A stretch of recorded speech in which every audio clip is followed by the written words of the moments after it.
مباراة نارية، مباراة قوية جدا. الله يبارك فيك. طبعا مباراة نارية وجنونية، لانه مجريات اللقاء صراحه كانت صعبه بالنسبه لنا. حنا كنا عارفين على انه المنتخب العراقي منتخب اللي هو قوي، تلعب واحد الروح كبيره، تكتيك اللي هو جيد.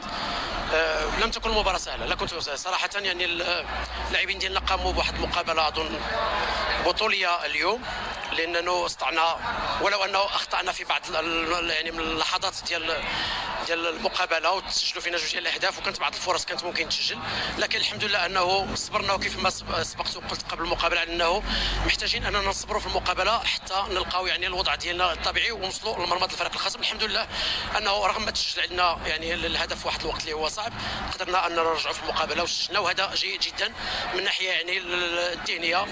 الفريق قدر انه يرجع ويفرض نفسه ويتاهل من الدور. إذا هذه العودة كانت صعبة، يعني تغيير في التكتيك، ماذا قلت للاعبين؟ يعني